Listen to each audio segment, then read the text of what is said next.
యేసు ఎవరో తెలుసుకోవాలని కోరాడు. దానికోసం ఒక ఎత్తైన చెట్టును ఎక్కాడు. దాని ద్వారా యేసు ప్రభువును తన ఇంటికి తీసుకొచ్చుకునే అవకాశం అతనికి దొరికింది. అతని పాపములన్నీ కూడా క్షమించబడ్డాయి. అబ్రహాము కుమారుడిగా మారిపోయాడు. రక్షణ అతని ఇంటికి వచ్చింది. ఈరోజు యేసు ప్రభు ఎవరో మనం అందరం కూడా తెలుసుకుంటున్నాం. ఆయన ఎంత గొప్ప దేవుడో అవగాహన చేసుకుంటున్నాం. ఆయన్ని తెలుసుకున్నటువంటి మనం అందరం కూడా ఒక ఎత్తైన చోట ఉండాలి. దేని కొరకు అంటే ఆయన గురించి చెప్పడానికి.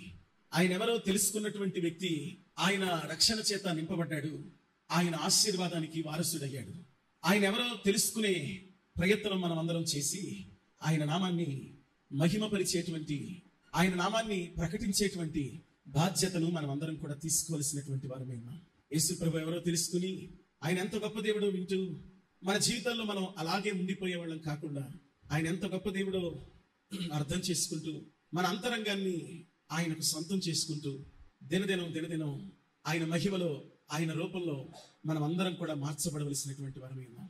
దేవుని బిడ్డలారా, దేవుని వాక్యం ఇలాగ మాట్లాడుతూ ఉంది. సాక్షాత్తు ప్రభువే తనను గురించి మనతో ఇలాగ మాట్లాడారు. చూడండి ఒకసారి ఆదికాండము 17వ అధ్యాయము మొదటి మాటను మనం చూస్తే, సర్వశక్తి గల దేవుడను. ఇది ప్రభు చెబుతున్నటువంటి మాట. నేను సర్వశక్తి గల దేవుడను అంటున్నాడు. చూడండి మరొక మాటను మనం చూస్తే 7వ కీర్తన 17వ మాట, సర్వోన్నతుడైనటువంటి యెహోవా నామమును ఎవరైనా సర్వోన్నతుడు. చూడండి యెషయా గ్రంథము 54వ అధ్యాయము 5వ మాటను చూద్దాం. సర్వలోకమునకు దేవుడు. యెహోషువ గ్రంథము 3వ అధ్యాయము 13వ మాట కూడా చూడండి, సర్వలోకనాథుడు కదా. ఇర్మియా గ్రంథం 32వ అధ్యాయంలో కూడా దయచేసి చూడండి. ఇర్మియా గ్రంథం 32వ అధ్యాయం 27వ మాట, నేను సర్వ శరీరులకు దేవుడను.